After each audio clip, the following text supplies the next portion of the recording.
Yo, what is up, guys? Moxsy here with another episode of Moxsy's Bar, my weekly podcast that we do on Sundays. Unfortunately, last Sunday we missed doing the podcast because I was moving, but we're back again this week with another episode. Super excited to be doing this again. We weren't able to get a guest this week, but hopefully we will have a guest next week. More on that to come later during the week. So this week it is just going to be me hanging out, talking to you guys, and we have a decent amount of stuff to talk about. So as we do in the previous episodes, we're going to be talking about the most recent hot fixes, as well as the upcoming Maliwan Takedown event, some things that happened during the Borderlands show, and just some other Borderlands stuff, guys. So let's get right into it. If you haven't seen Moxsy's Bar, we do this every Sunday on Twitch, live on Twitch at 3 p.m. Make sure to check us out if you haven't already. And with that, let's go. So, if you guys didn't know, there was a new hotfix on November 7th. We got that up for you guys here today. And a lot of you probably already know about what's happened here, but I wanted to bring it up because I think it's a really good sign. I think it's a really good sign for Borderlands 3 players in a game that has player count is there's some things that people are really looking forward to, and those things are coming. And this is a really good sign for us. What I mean by that is these Bloody Harvest adjustments are a really good sign. The Bloody Harvest DLC is a smaller DLC, but it added terror anointments, which are really cool and totally game-changing, and added new challenges, new cosmetics, a lot of cool stuff. But it was free DLC, and they're updating it, they're changing it, they're improving it, and the fact that they're putting more time and effort into a free DLC is really nice and shows that they really do care. So I'm excited about these. They did increase Captain Hot's chance to drop legendary gear, and they made it more easy to farm. My biggest complaint with this DLC was it was nice to run through, but it was a pain in the butt to go get all the hectoplasm again. So they increased the drop rate of hectoplasm so that you guys can run this more quickly and get all your challenges done, which is really nice quality of life change to it.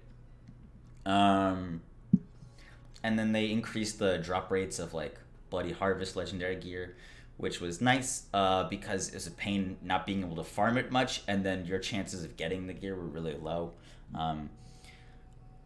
I personally don't love most of the Bloody Harvest legendary gear, which is unfortunate. There is the gas call grenade, which is cool.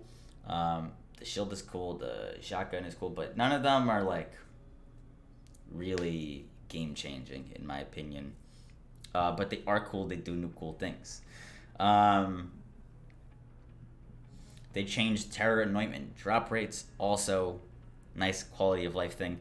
And one thing that's curious and interesting, and I'm interested in seeing the way that this happens, is if you guys didn't realize, the Maliwan Takedown event is going to be running during the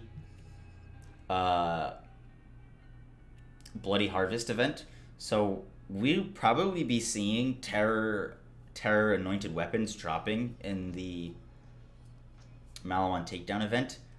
But the the Bloody Harvest doesn't run all the way through. The Maliwan Takedown event is just going to be a thing now forever. They talked about it in the Borderlands show that they're going to be the Maliwan Takedown event is going to be a running event. It's not going to end like Bloody Harvest is. So I think that the first few weeks that the Maliwan Takedown event is out is going to be your best time to really grind it, because like thinking about it, I don't think that terror anointments are going to drop forever. So getting the gear, and we'll talk about the gear, the new gear coming out. Obviously, guys, this is a lot of speculation here. A lot of things that I'm speculating on. I'm not certain on all these things, but we do have the times that the Maliwan Takedown event is running, and we do at the times the Bloody Harvest event is running, and they are overlapping, but not forever. The next thing is bug fixes, and this is huge right here. Anointed enemies are no longer immune to cryo damage. It was the bane of Zane. The bane to all Zane players' existence was, oh, Zane's great, but what do you do when there's an anointed enemy? Like, what happens when there's an anointed enemy? Which was tough. It was a struggle, and you basically always had to change up whatever you were doing. Whatever you were doing on Zane, you pretty much had to change up immediately as soon as an anointed enemy showed up. That's no longer the case. Now, Zane is pretty reliant on cryo. Most of his builds are really cryocentric, so this is a nice quality of life for him. I don't think it impacts other characters as much. They still can't be frozen. So like our cryo melee Amara build still has some difficulties with anointed enemies, but for the most part, really nice change that they added here. This stuff, not really important. This is nice though. Explosions created by enemy badass weapons have a much quicker explosion effect to reduce screen clutter.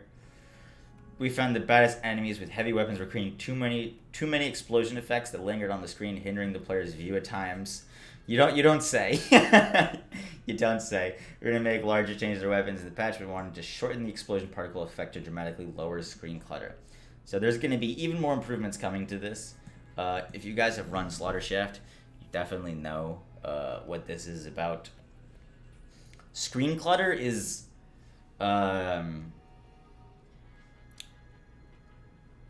so there's a few things. Screen clutter is like kind of cool when you're running like certain builds. Like it's kind of awesome to see hex grenades like everywhere, and like Borderlands is always gonna have screen clutter because it is such a hectic game and there's so many particle effects and explosions. But what was happening with the heavy weapons on badass enemies was you literally just couldn't see. Especially if you're playing Zane. Zane has so many things going on his screen that you can't see what you're shooting at most of the time. When I play Zane, I usually aim at health bars, not at people. So this is really nice. And with that, let's segue into our newest thing, which is the Maliwan Black Site, the Takedown event.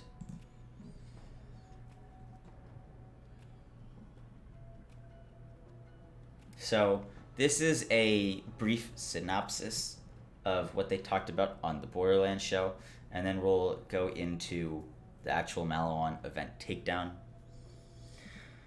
But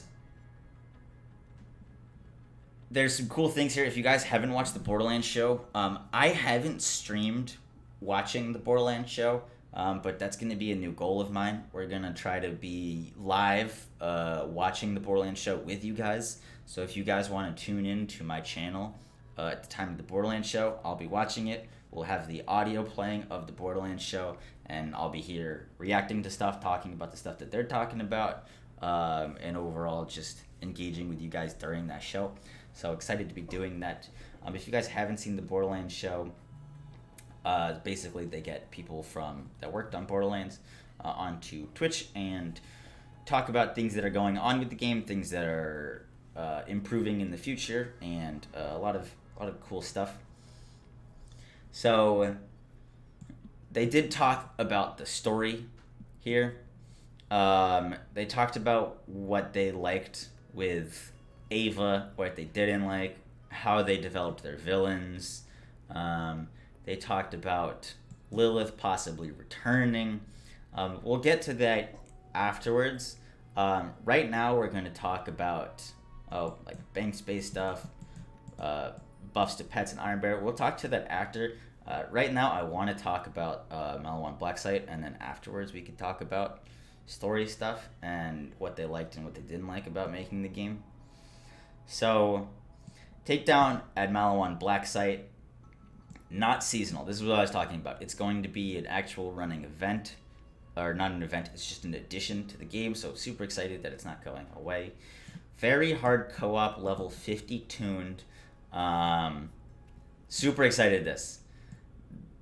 Very hard means that they aren't, I hope that they aren't catering as much to new players. This looks like it's going to be the event that, or the edition that we've wanted. We still don't have invincible enemies in the game. We still don't have raid bosses, but this match-made activity, I think, is going to be our substitute until they add something like that. Obviously, we're going to attempt to run it solo, but it is going to be a co-op activity. This is what I was asking for. If you guys haven't seen the other Borderlands podcasts that I've done, I keep saying that I really want good co-op stuff. Just for me, because there's so many cool skills on the different characters, and there's so many cool synergies that you can do. Like synergies on your own character are awesome, but when you can synergize with multiple characters doing different things all at the same time, just opens up a lot of possibilities. So I do want to cover some like co-op Amara builds that'll like hopefully like give you a different role if you want to play like a different role.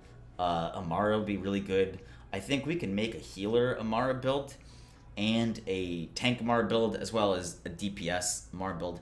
Amara's got no issues running tank. She's got no issues running DPS. It would be cool to have like a team healing build. I think Flak will probably more fill that character or that category, but there are some cool things. One thing about the event is that they said to keep the corrosive guns, so I think we're going to be seeing a lot of armored enemies. This is another, I'm not going to say complaint, but wish that I had for the game. There isn't much reason to have corrosive weapons right now except Slaughter Shaft, really. Armored enemies, there's no big endgame armored boss. Pretty much any single boss that you want to kill, you could do with fire. Most endgame activities you just do with fire. Fire and shock are absolute kings right now. So I was really hoping for a hard event or boss that would require corrosive, and it looks like that is right here. So that's awesome. If you guys are wondering what I'm theorizing is going to absolutely shred through this, I'm going to be using a Hornet. I think the Hornet is going to be absolutely king of this DLC. Obviously, there are some other guns like the Cutsman and the Crossroads, but I think the Hornet is going to be really nice for this DLC. So super excited for that. It says the public matchmaking is going to be on. I'm really excited for this. So I was a big Destiny player, and to me, this feels like our Destiny strikes, our Destiny raids that are finally coming. The fact that there's public matchmaking means that we can hop in with anyone, play with anyone. You can have LFG groups going in. Because right now there isn't really a reason to play together. There really isn't. Besides like more drops. I have recently been playing more with more people. Before we were just doing a lot of solo stuff. But playing with people is a lot of fun. So I'm really happy that there is public matchmaking. The DLC releases on November 1st. I don't know how they're going to do this release. I don't know if they've detailed it, like the exact times and like time zones that they're releasing it into. I'd love to try to do like a world's first, like I kind of failed to do with Bloody Harvest. I think it would be really cool if there was like exact time that everyone could jump into it, and that's everyone could go at the same time. To me, that's really cool and adds a lot of hype to events like this. So I hope they do something like that. They're adding new Maliwan type enemies. We got stealth troopers and shield troopers. Athena shield type enemy sounds awesome. Unique loot, best shields in the game and heads and skin. Hell yeah. They're adding.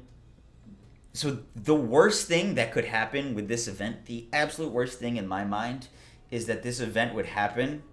You play it, but there's no reason to play it again. The fact that they're saying the loot is going to be worthwhile to farm for and get, and once you get it is going to be like game changing, like best shields in the game. Super excited for that. The reason that I think part of the reason the Halloween DLC fell flat for me is because there really isn't that much of a reason to farm Captain Haunt. His drops aren't that great in my opinion, besides the gas call, and there wasn't that much incentive besides the challenges. The fact that they're looks like they're stepping up the loot for this is super cool. As we said, Maliwan Takedown not seasonal, continuous play, want to add layers of content. So I think what this means is kind of what they're doing with the Haunted DLC, is that they're going to add it, but they're not just going to add it and be done with it. They're going to keep adding things to it. And it'd be really cool to see unique Mayhem modifiers for something like this.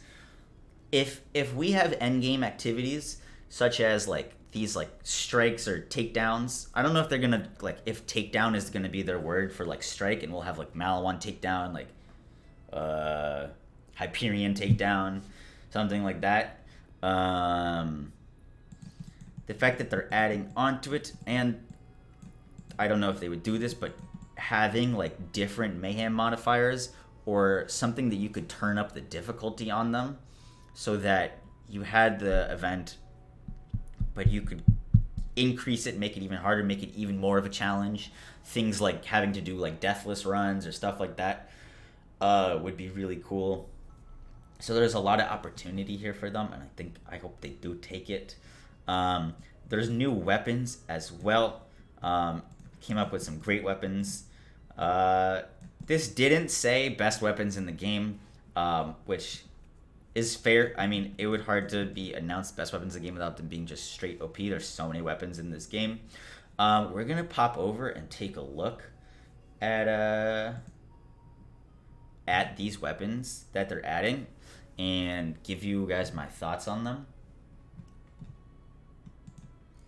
Let's see if we can zoom in there. Yeah. There we go. Perfect.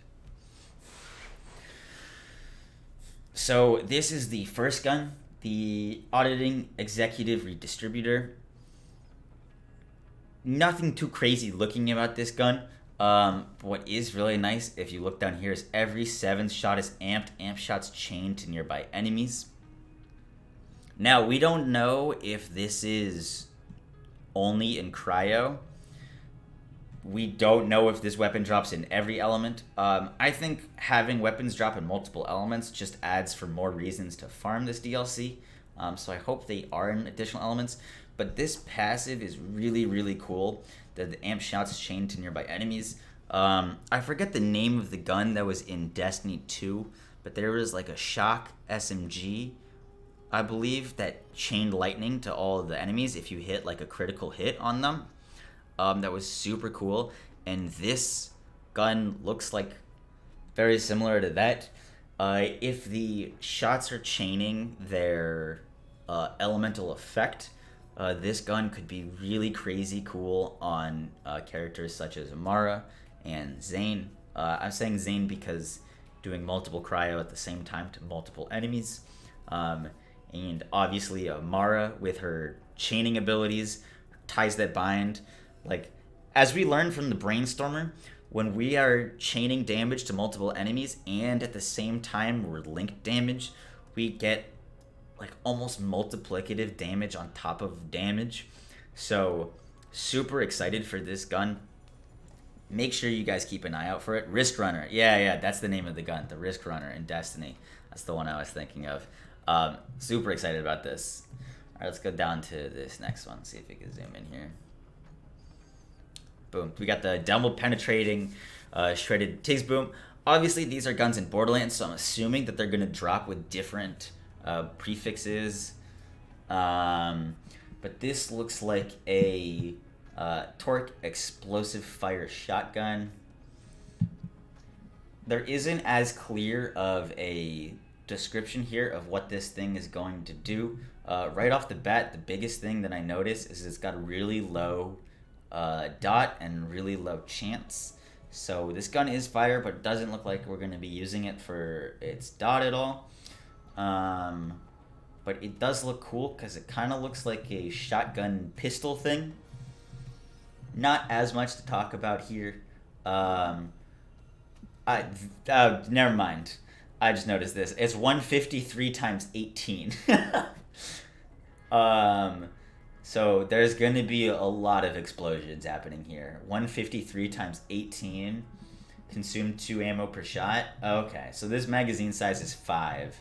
So you're going to be done in 3 shots unless you're playing characters like Moxsy. But that looks interesting. A gaping hole in the sky. This gun's probably gonna do some big things on our screen. That's really cool. I wasn't excited for this until I noticed that it was times 18. That's really hype. All right, next one we got here. So the shields, they said, are the best shields in the game. So we'll see about that. This one just looks like a really high capacity shield with really solid recharge delay and recharge rate. Doesn't look like anything too special besides this crazy high capacity. I don't know if this is the highest capacity that we've seen. The front loader has a pretty high capacity.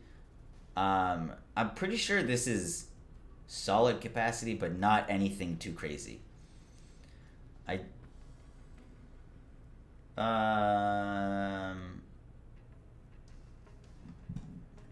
Let's see if we pull up real quick. Okay. So the transformer that I'm rocking is 11,000. So the transformer I have is more capacity than this. So I'm not sure exactly what's going to make this shield so special or the best in the game. Yeah, the version OM is something that's gonna happen with the shield. The shields usually have their abilities listed on them. For example, like this is the recharger, which means that it's going to recharge when broken. But we don't know what this version .om is, so new shield trait add-on, which is awesome. This shield I'm actually really excited for. So this is the recharge burner. The recharge is probably just a prefix on this that's giving us this instantly begins recharging when broken. This burner damage here looks like it's going to be, or is going to be on all these shields. Once again, we don't know if it can drop in anything else besides corrosive resistance, but this is ridiculous. 16,000 damage on shield break, and notice it's not just on break, it's fill. I'm pretty sure this is the first time we've seen this on a shield in a Borderlands game where it's gonna do a Nova on shield fill. Now, that's really cool for a few different characters. The characters that pop into my mind immediately when I say this are Zane and Moxsy, but particularly Zane.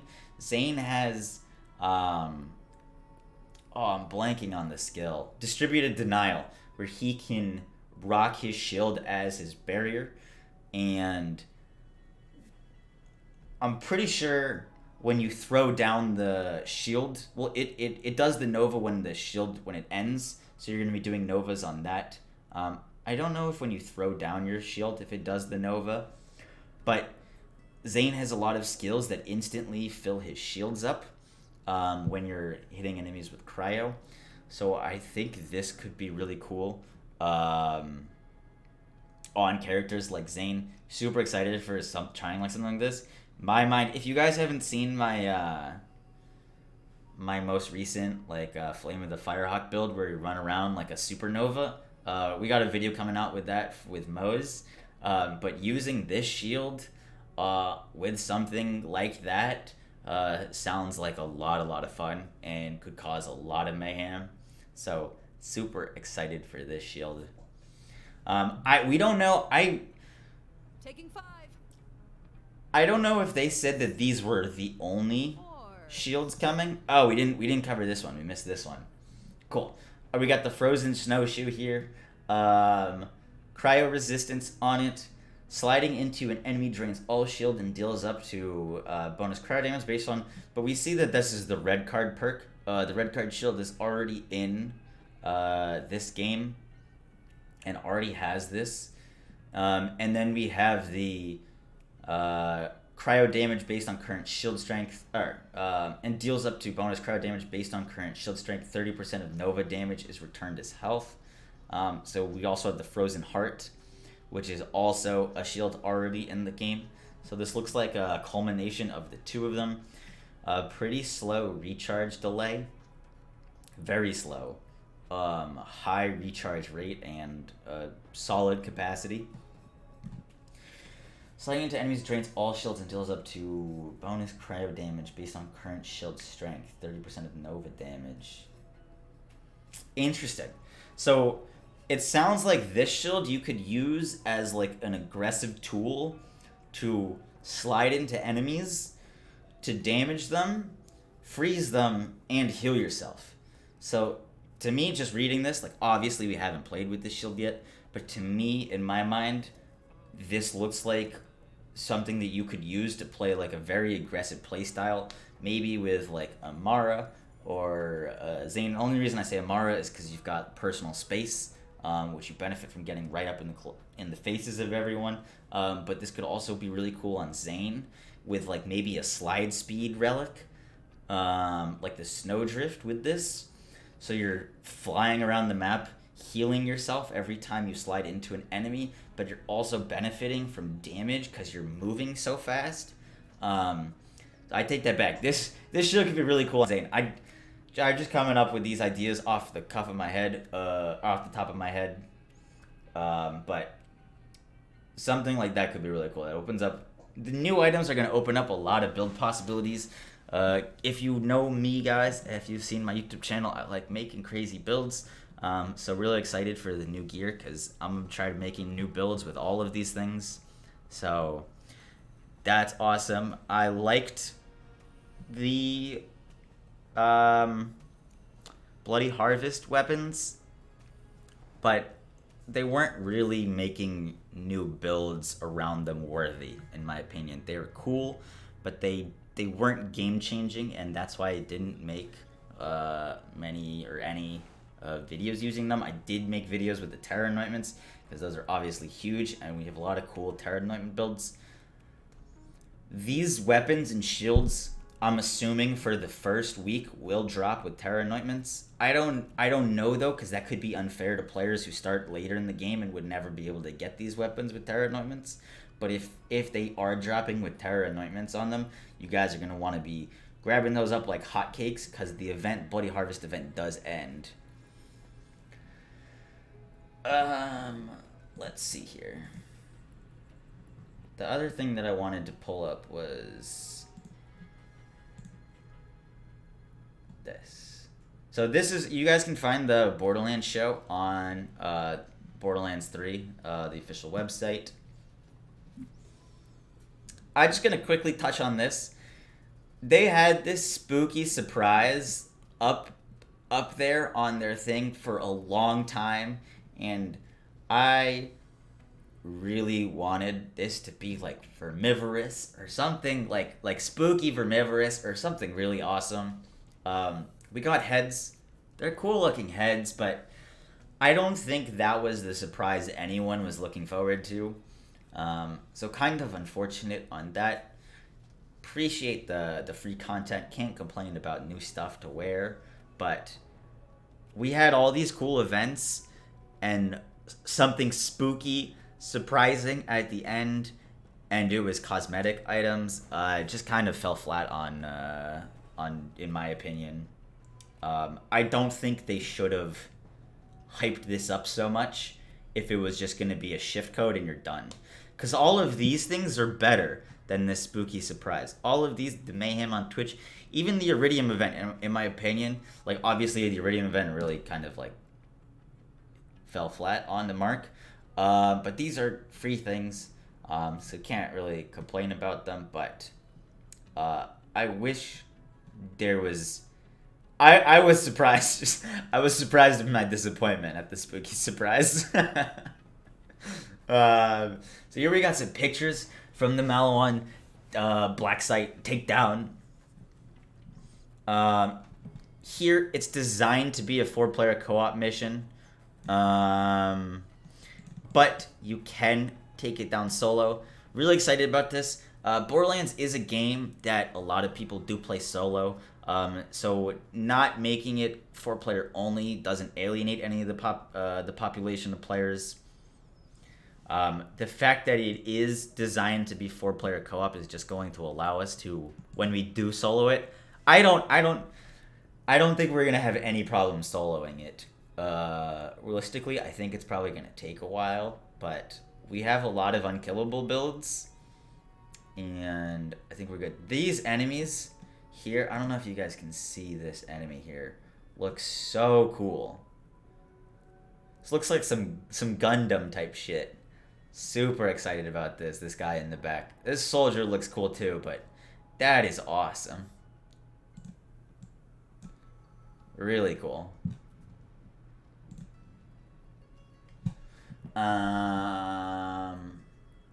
Only the most elite. This looks like our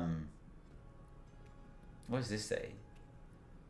It says they can fully cloak. More enemy variants. Okay, here we go. This is what we wanted. This was what I was looking for. Look at that, boys. I'm probably going to butcher this name. Wotan? Wotan? The Invincible. Our first Invincible enemy. They're naming him Invincible. Huge sign for us. That means that this boss is going to be hard. It's going to be difficult and a challenge. Hallelujah. Hallelujah. We have our first Invincible enemy at the end of this. Looks really cool. Looks kind of like the Destiny... I forget the name of them. I haven't played Destiny in a while. But the little head thing that floated around with the shields around it looks kind of like a mix between that and the tank, spider tank, in Destiny. So, super excited. As you guys can see, this thing definitely is armored. So corrosive weapons are going to be the game plan. Sell out, I'm telling you, sell out, Hornet, Elemental Projector. We're gonna be doing well for ourselves. This thing looks awesome. Alright, and that pretty much wraps it up for the Maliwan takedown. We're gonna talk about this real quick. And then we got some other things I want to talk about in terms of like Borderlands story and upcoming stuff. So this is also from the Borderlands show. They talked about, these are just like footnotes of it. So they mentioned this, which I think is really funny, that they now have 4 writers instead of 1. Thank God. What I wanted to talk about this episode, after the other stuff, was the story in Borderlands. I don't know about you guys, but I was like very hooked on the Borderlands 2 story, and while I was playing the Borderlands 3 story, I'm a huge fan of Borderlands, but I was playing with a friend, and I was like, most of the time I was just like, why are we here? Why are we doing this? Like, it was just, I didn't really follow the logic of everything that was going on. And there was a lot of characters that were really cool characters that were stepping into the story, into the spotlight for like 1 second, and then they were gone. Like, Reese, awesome character, built up character, has a story, has a background, we know a lot about him, hops in the story, hell yeah, there's Reese, he's gone. Never shows up again. Like, I don't know. There was just like a lot of cool things that they added and then they didn't follow through with.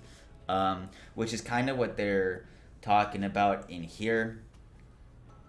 They do talk about the Calypso Tins and their creation of them. They said they were struggling with the post Handsome Jack syndrome, which is funny because he is obviously an amazing villain.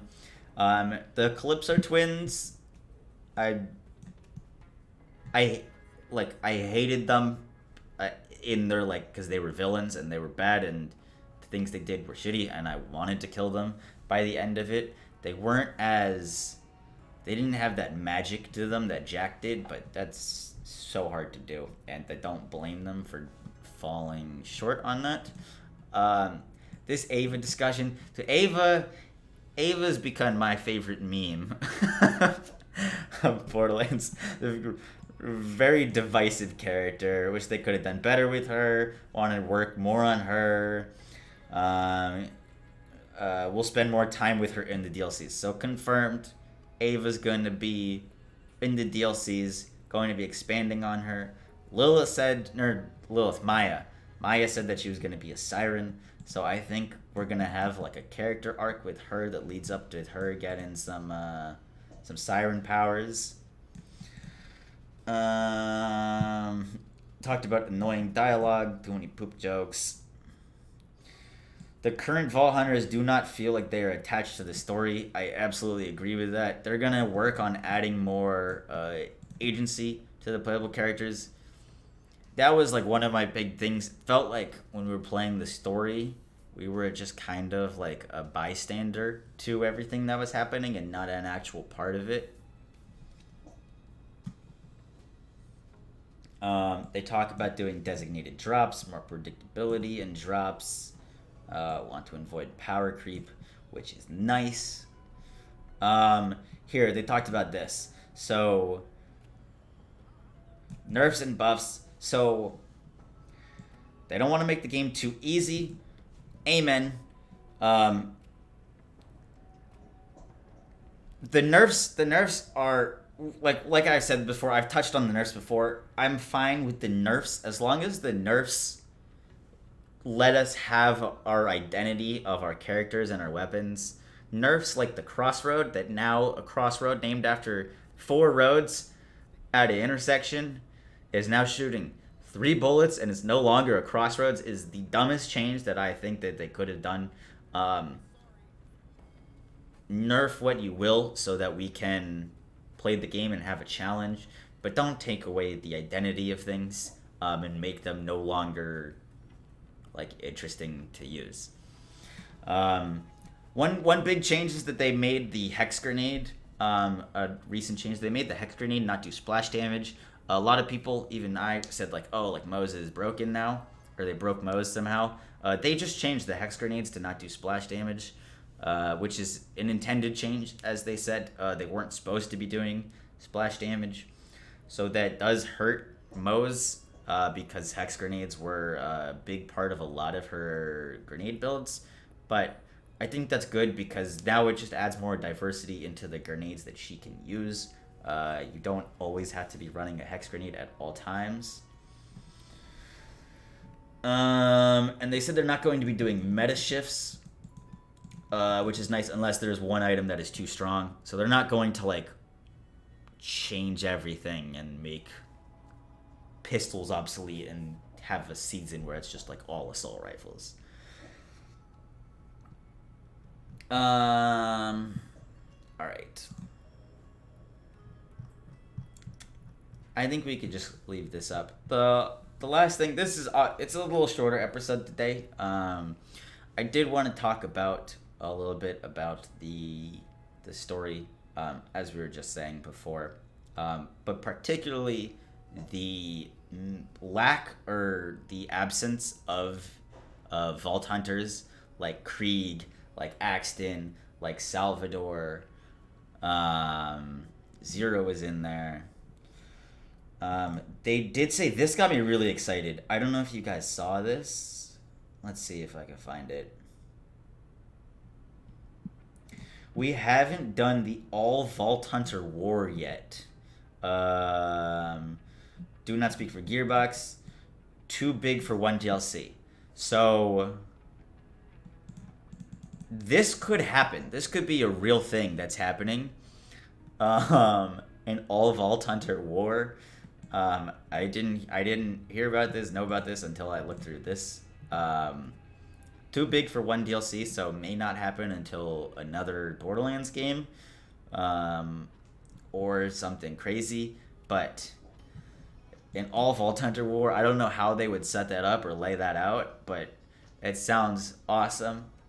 Someone in my Discord says that they want a Krieg Revenge DLC for Maya, which would be awesome.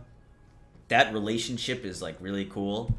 And they touched on it in the Borderlands 3 game.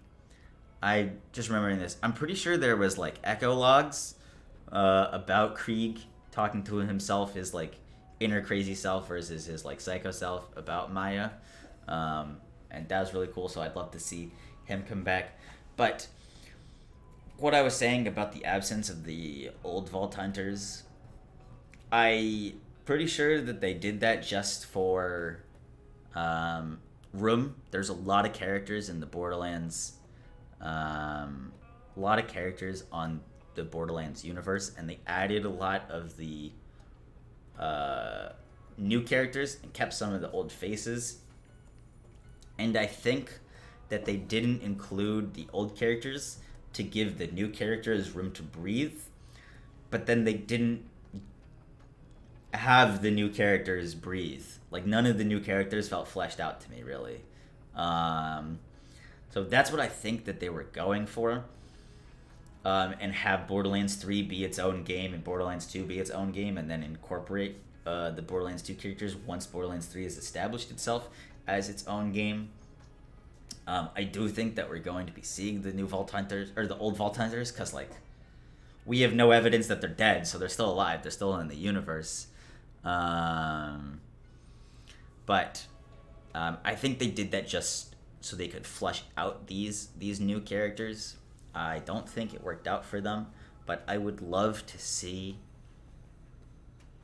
our favorite characters return. I love Axton. They really did. I'm a big Siren guy, as you guys know. They really did the Sirens dirty in this game. My Sirens took a big hit, but we still got Krieg, we still got Axton. Who knows where Gage is? I hope they bring the Gage scream back. But yeah, I like a Vault Hunter War, or like seeing all the Vault Hunters in one room together, something like that would just be so awesome. There's so many things that they could do with that. So I am really excited, super excited. The fact that this game already has 2 major additions coming to it, that aren't the paid DLC yet, and the major additions are serious additions to the game, is super awesome. They touched on that our level cap increase is coming. The level cap increase is coming. I don't know if they said if it was coming with the new DLC. I'm assuming that would be included in like the first DLC pack.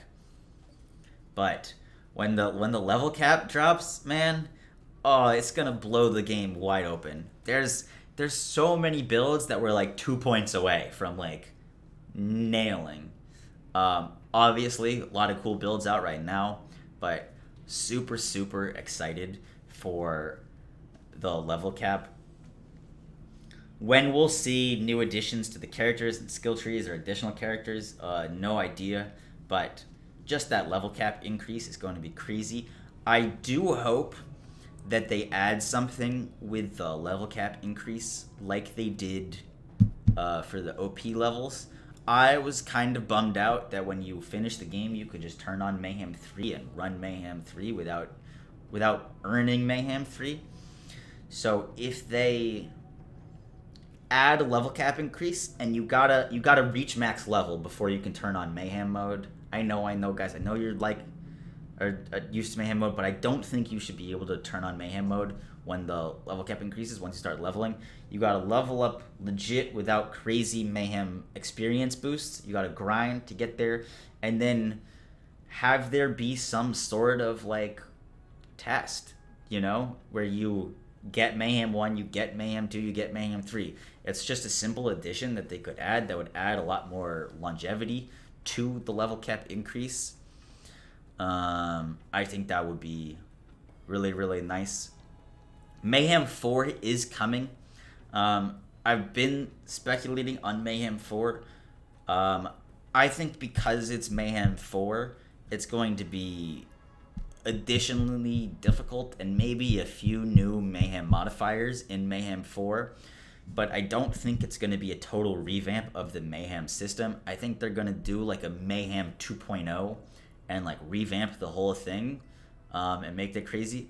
But I don't think that the pleas of the people are going to be answered with Mayhem 4. I think it's just going to turn up the difficulty, add a few new modifiers, but I don't think it's going to be a whole revamp of everything. Yeah. So now I'm done talking. I think I covered everything that I wanted to talk about this episode. Definitely a shorter one. We don't have a guest. We will have a guest for next Sunday. Super hyped about that. Can't say who it is yet, but we will have a guest hopefully. And now we can turn to your guys' questions. If you guys have a question, leave it below at me in your question so it pops up in the little thing so I can see it. Hope you guys enjoyed our short little discussion here.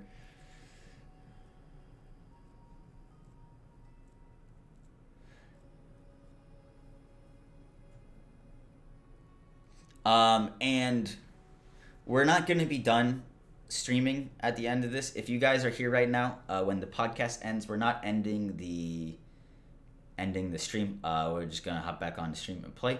But I wanted to do our episode because I enjoyed doing them, and I know that you guys enjoy them.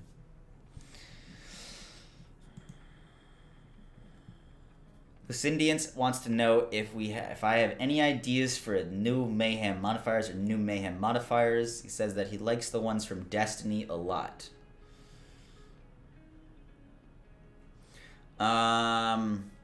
New Mayhem modifiers are...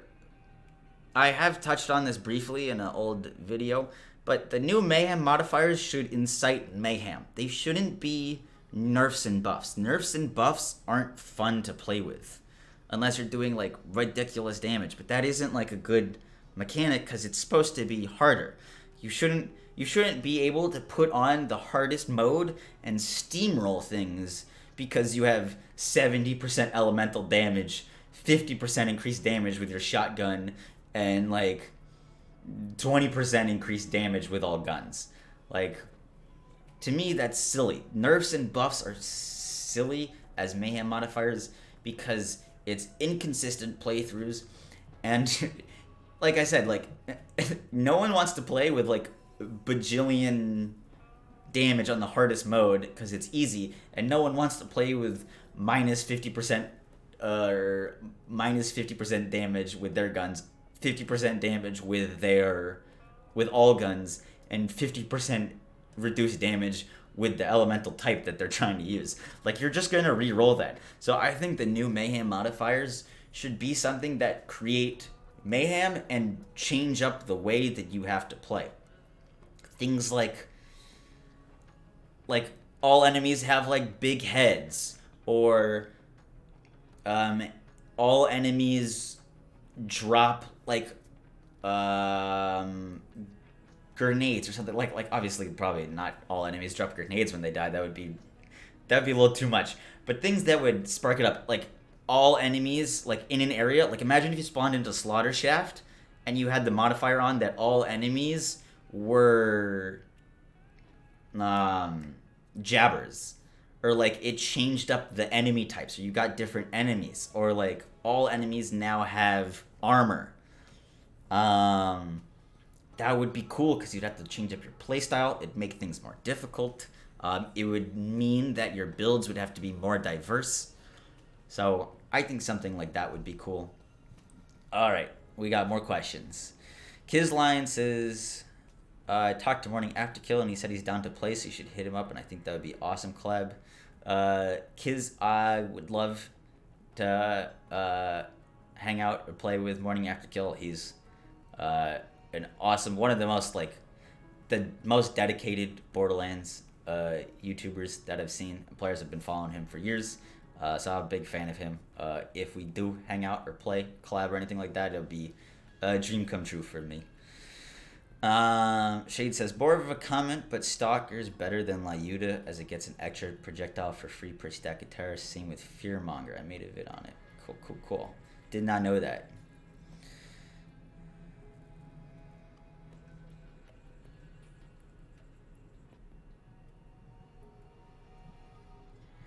Any other questions?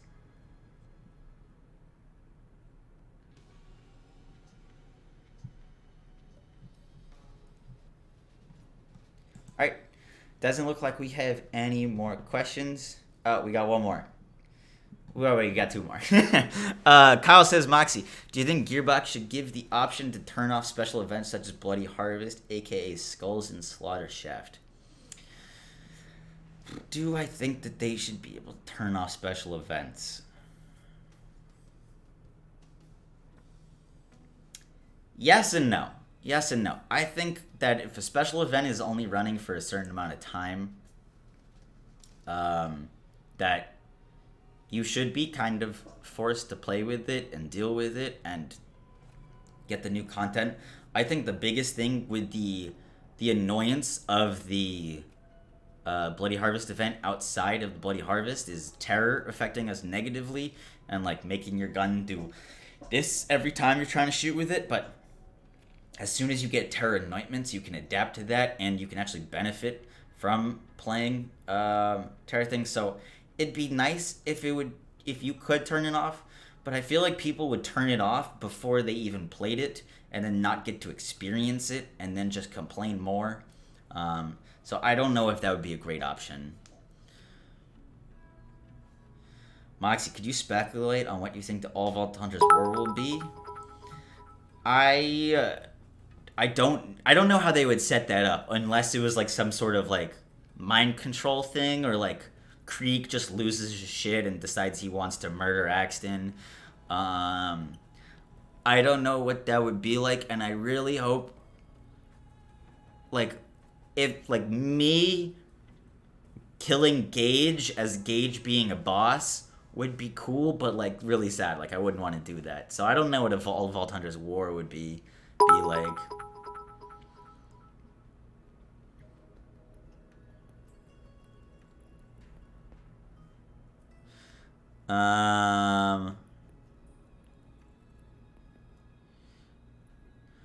Kiz also asks, how do I think certain Vault Hunters could be buffed, such as Zane and Mose? Oh, Nipple, thanks for the bits.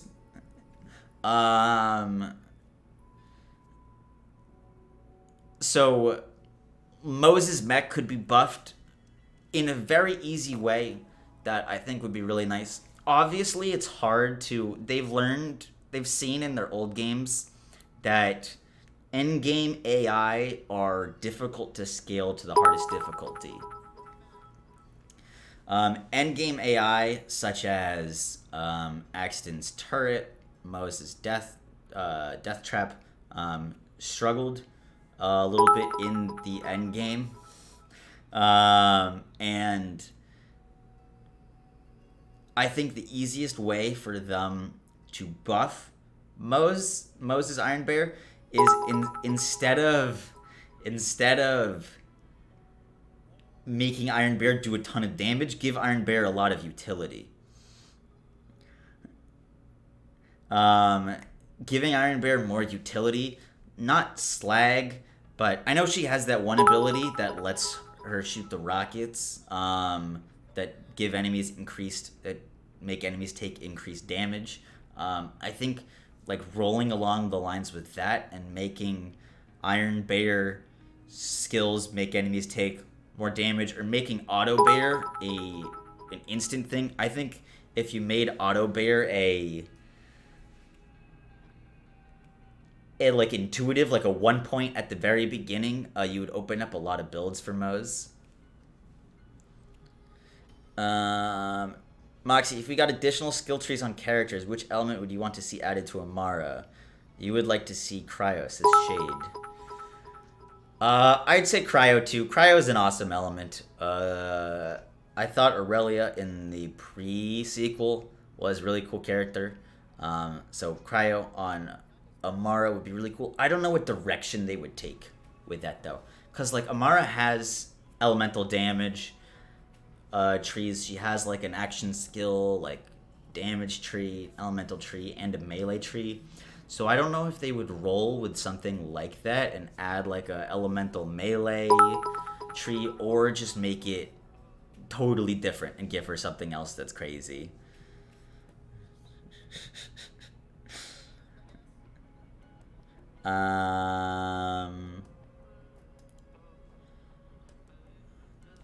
Kiz wants to know, how do I feel about them not adding DLC characters? I've talked about that before. Basically, I think it's stupid. It's printing free money if they add DLC characters. All right. I think we're going to call the podcast there. Hope you guys enjoyed. We're doing this every Sunday live at 3 p.m. If you're in the chat right now, don't go anywhere. We're going to be streaming afterwards. But hope you guys enjoyed. I tried to get this podcast on Spotify. I uploaded it. I don't know what happened to that upload, but I'm going to check back in on that. This episode probably wouldn't be very great on Spotify because we're doing a lot of looking at our screen. But hope you guys enjoyed. See you in the next one. Peace. Nipple Man. What is going on?